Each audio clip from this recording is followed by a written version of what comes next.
Lagot na, Duterte sumabog sa galit harapang sinupalpal si Gadon na mutla walang magawa, bistado na. Si Atty. Bobo!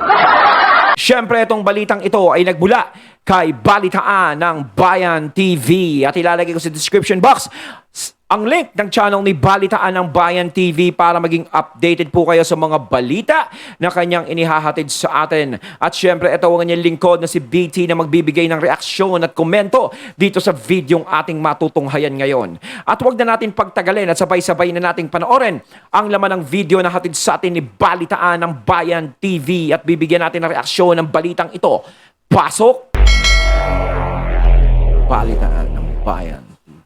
Supporters at yung mga Duterte vloggers at yung mga TV radio host na araw-araw ay tinutuligsa si Presidente. Teka muna ha, nagpaparinig siya. TV radio host. Ano pa yun? SMNI, DCAR. Politiko, Galit na si vloggers, TV radio host. Naku, parang tinamaan kami ron Tinamaan ng SMNI doon Ikaw talaga gano'n, no? Bongbong Marcos, tinatawag nilang bangag at drug addict.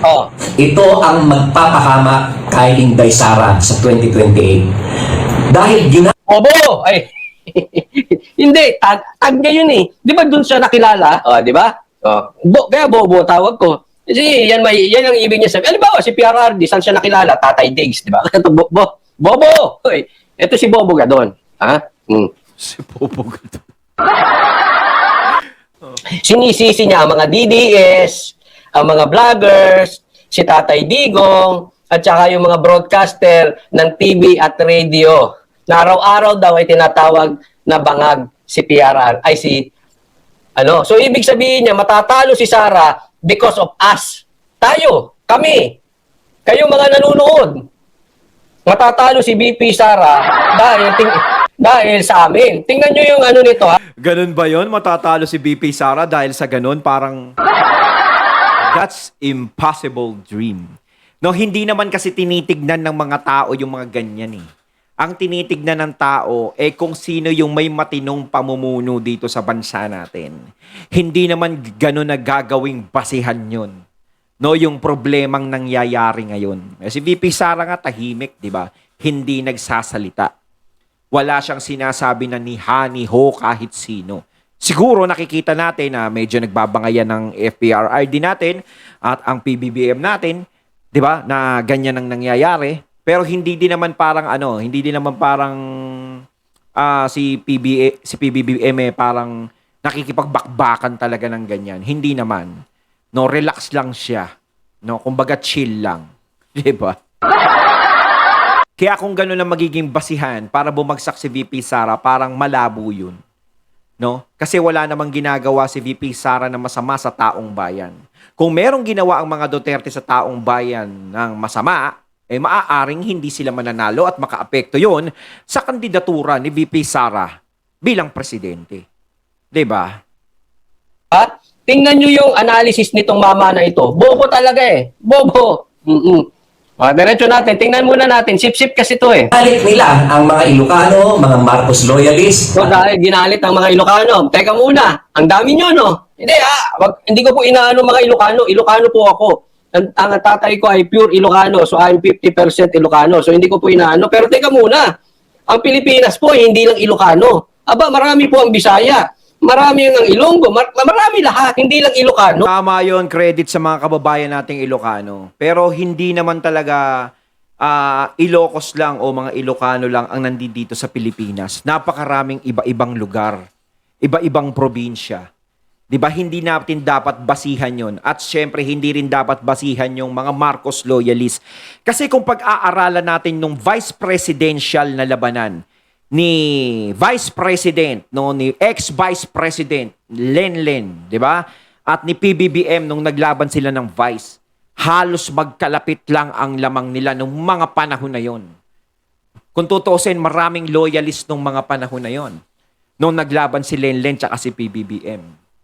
'Di ba? Hindi ganoon kalaki ang naging lamang ni PBBM kay Lenlen. Ay, hindi pala naging ganoon kalaki ang lamang ni Lenlen kay PBBM. No? kung tutuusin dito nung 2022 is nakita natin kung paano iwanan ni PBBM ang mga kalaban niya sa presidential. Nangulelat yung mga yon, pinakain niya ng alikabok. Bakit? Kasi sumama din dyan ang mga sumusuporta sa mga Duterte. Dumagdag din doon sa boto ni PBBM. Kaya lumaki ng 31 million yun. 'Di ba? Hindi katulad nung tumakbo si PBBM ng Vice President. So malaki pa rin ang naitulong ng mga Duterte kay PBBM. O, 'di ba? Nung eleksyon na 'yon. Kaya parang ang labo na si VP Sara, 'di ba, ay maaapektuhan sa ganun. Sige, pagpalagay natin, malaman natin 'yan kapag nagkaroon ng eleksyon talaga. Kung ano ang makukuhang boto ni VP Sara. Kasi hindi naman magiging 32 million 'yan, 31 million 'yan kung hindi nagsanibang loyalist niyan tsaka si ang mga DDS. 'Di ba? Pero gusto nating malaman kung sino talaga ang mas lamang. DDS ba o mga loyalist pagdating ng eleksyon? Sa 2025 pa lang malalaman na natin kung sino mas maraming papasok sa senatorial eh. Maaaring ganun. Pero kung maganda yung magiging senatorial ng mga Marcos is baka may posibilidad na manalo sila, no? Pero kung mas maganda rin ang senatorial ng mga Duterte, may posibilidad na manalo sila. Ganon eh. Minsan kasi iba mga nagre-rely sa pangalan lang. Pero kung hindi pangalan ng pagbabasihan at suporta sa Duterte o sa Marcos ang paglalabanan, doon natin talaga malalaman kung sino malakas. 'Di ba? Pero talagang sa akin, makamalaman natin talaga ito sa 2028 pa talaga. No. Bobo talaga. Mga Waray at mga Ilonggo ay siguradong hindi nila iboboto si Sara sakaling tumakbo ito na presidente. Sigurado ka, Gadon? Hindi iboboto? Siya mo nakuha yung statistics mong yan. May ipapakita kang proof dyan? Ebidensya nga dyan, oh. Natutuwa ako dati dito kay Gadon. Natutuwa ako sa kanya dati kasi talagang ang galing niyang makipaglaban nun eh. Talagang ang lakas niyang mambasag kasi nga dilawan pa kalaban niya nun. Pero ngayon nag-iba na. Duterte naman ngayon ang parang binabanatan niya. Hindi rin naman natin masisisi si Gadon dahil malapit siya sa mga Marcos. 'Di ba? Paano pag Duterte kaya nanalo sa susunod? Baka mamaya, sir, baka mag-iba ka ng pinagtatanggol, Ako may papakita akong proof. Kaya kong pakitaan kayong proof. Mananalo si VP Sara. Mamaya, pakita natin. Sa 2028, malamang na matatalo lamang si Sara. In fact, kung maglalaban sila ni Lenny o Ay! Pinagmalaki pa si Lenny. Maglalaban si Sara at si Lenny, matatalo si Sara? ay matatalo pa rin si Sara. Hindi ako naniniwala dyan. Ay, nako parang imposible. Eto! Ipupusta ko yung bahay ko. Eto. Sa eleksyon sa 2028. Eto magbibitaw ako ng salita. Hindi na ako magbablog kapag natalo ni Leni Robredo si VP Sara Duterte. Hindi na. Ayoko na. Di ba? Bebenta ko yung bahay ko. Pag nanalo yun. Nako naman, parang napaka-imposible naman. Nako naman. Siguro maaaring maging pangalawa, di ba? Kung sakaling maglaban ng presidential, baka pangalawa. No, si Ma'am Lenlen, baka pwedeng pangalawa. Na natin, kung sakasakali na kumandidato siya. Kasi talagang wala namang, pero kung wala si Tulfo doon, di baka mga pangalawa, silang dalawa pero kay VP Sara kasi parang napakalabo talaga eh. Kaya alam nyo, nakaka-excite talaga yung 2028. Sino kaya yung mga tatakbo doon eh? Diba? Yun talaga gusto nating malaman eh. Pero yung ganyan na makikita natin na parang revelasyon na pamaaring matalo si VP Sara sa presidential, parang ang bigat nun, ha? Maglalaban daw. 1-on-1 si Lenny tsaka si Sara. Matatalo si Sara. Hindi lang bobo to. Gago pa. Sorry po. Pinagsasabihan na kami magmura. Hindi naman mura yun, pero Sus Mariosep naman, nakita naman natin ng presidential, di ba? Kung ano ang nakuha ni Ma'am Lenlen. Si Vice President PP Sara, nakita rin naman natin ng Vice Presidential kung ano lamang niya dun sa mga kapwa niya Vice President. Naku na. Baka nga pati supporter ni Ma'am Lenlen, bumoto kay BP Sara eh. Iniwanan si Kiko nun eh. Paano ka naging abogado ganyan ng analysis mo, hindi ka in touch sa katotohanan? You are living in a fairy tale world. Sabihin ko sa'yo, maswerte na kung maglalaban si BP Lenny at si Sara, maswerte na kung aabot sa kalahati ang boto ni Lenny. Alam mo na yung gadon, pambira ka naman, nagtatanga-tangahan ka, oh. Alam mo ang ginagawa nito? Malay natin, nangiinis lang si Gado. Kumbaga, inisin ko lang kayo, talo pikon. Mind conditioning, pula eh. Anong ginagawa niya? Minamind conditioning niya ang dilaw. Style yan eh. Ay, si Lenny, mananalo yan kay Sara, mind condition. So, ang gagawin ng dilaw, ang amor nila, ibibigay na nila sa pula. Wala, tanggap na namin yan. Ang pula at dilaw. Even before the election, sinasabi na namin, pulawan yan. Kami, na mga hindi nabudol, na mga Duterte, mga DDS, sinasabi na namin yan, tanggap na namin sa sarili yan. Pula at dilaw. Ganun yan. Dati pinklawan, ngayon pulawan na. No? De, parang ang pinaparating ni Gadon dito, pag nagsama ang dilawan, pink at saka ang pula, mas malakas na. Aber. Tignan natin, Mariosep.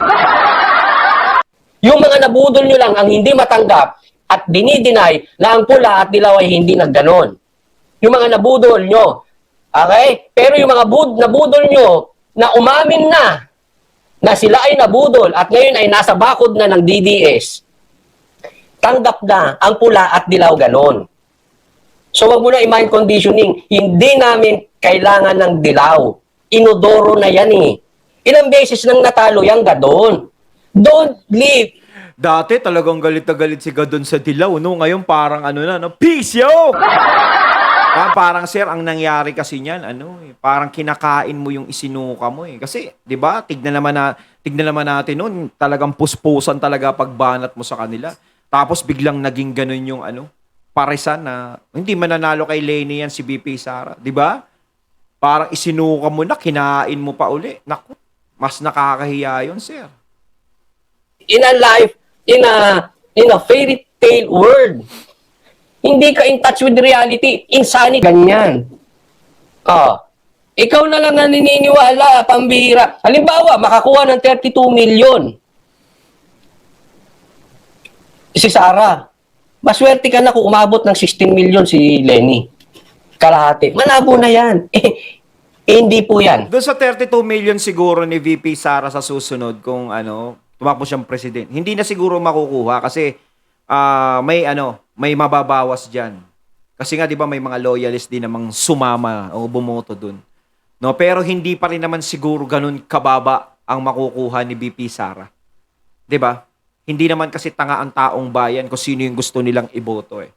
Hindi sila magbubulag-bulagan lalo na ngayon. Kailangan makabawi tayo. Ibig ko sabihing makabawi, kailangan makapagluklok uli ng ng maayos na alam nilang makakatulong sa problema ng bansa natin. Yun ang dapat. Okay? Hindi po yan, wala sa katotohanan yung sinasabi mo, Gadon. Pagkat si Lenny ay may solid na 15 million votes. Eh kung tatanggalin mo yung Marcos votes at Lord Marcos loyalists. Oo! Bakit tatanggalin mo yung Marcos votes kay Sara? Eh yung Marcos votes nga ay galing yan sa Duterte. Sino ba ang nakinabang dyan? Karamihan ng vlogger dyan na matatalino. Karamihan ng magagaling na vlogger dyan. Karamihan ng mga magagaling at may influensya. Iba po ang views, ha? Let me remind you, iba ang views. Ibang influence. Maraming vlogger, maraming views, walang influence. Iba po yan. Okay? Yung mga matatalinong vlogger na nagpanalo kay Marcos, yung mga influencer, yung totoong influencer may influensya, na bumalik na. Bakit? DBS na totoo yan. Yung totoong may ganito, ulitin ko para maintindihan nyo, yung mga totoong DDS, vloggers, may ganito. Lumipat na, bumalik na. Originally kay Sara yan. Naintindihan? So hindi si Sara ang nakinabang sa Marcos votes. Baliktad. Oh. Kaya nanalo si Marcos because of Sara. Kaya yung 32 million, possibly ni Sara, baka 28, 25 million, solid Sara yun. Ayun yung sinasabi ko na hindi ganun kalayo kung may mababawas man doon sa 32 million ni VP Sara. Pero ano pa rin, sige, antayin natin yung eleksyon talaga. No? Mag-survey pa nga kayo para magkaalaman. Ilan lang dyan ang kay BBM. At yung 31 million ni BBM, possibly, Sara lahat yun. Karamihan doon. Yung pong totoo, gadon, ano ka ba naman? Paano ka naging abogado, ganyan ka mag-analyze? O kaya tignan din natin yung ano, ilan ba yung ano, nakuha ni FPRRD nung ano, tumakbo siyang presidente. Ayun, pwede nating ibalik. 'Di ba? Kung ano yung nakuha niya kasi solid 'yun, siguradong Duterte. No? So yun yung solid Duterte talaga. Kay FPRRD pa lang 'yun, wala pa kay BP Sara 'yun, ha. Yung tumakbong presidente nung nanalo si FPRRD. Mga katunay, baka matatandaan nyo pa kung ano yung nakuha ni FPRRD noon nung tumakbo siyang presidente, yung nanalo siya. Kung anong points yung nakuha niya, kung gaano kalayo yung lamang niya. 'Di ba? Tapos saka natin basihan to. Kasi ano pa lang yon, Rodrigo Duterte pa lang yon, wala pa si BP Sara doon. Mga Ilocano votes na napakalaki niyan, ha. Isipin nyo, Ilocos Norte, Ilocos Sur, Pangasinan, La Union, Cagayan, Isabela. Naalala mo nung dapat tatakbong presidente si ano? Si BP Sara? Sinong lamang sa survey? Sige nga doon, matanong kita. Sinong lamang sa survey? Nakaungas lang yan si Marcos sa survey kasi bumaba si Sara. Hello? Ay, oo, natanda ako, Nag-BP medyo siya. mataas siya. Hello? At yung mga DDS, hiningi na sila suportahan si Marcos. Hello? Kaya lang hindi kami sumunod. Ayaw talaga namin kay Marcos. Hello? Lamang sa survey. Hindi ka ba nagbabasa ng news? Ay, hindi ka ba nanonood ng dyaryo? Tingnan nyo Oo itong nga pala ng survey, mataas-taas si VP Sara. mabuti. Sinasabi nila, kaunti ang maisog rally. Konti ang nag-a-attend. Pero anong sinasabi nila? Anong ginagawa nila?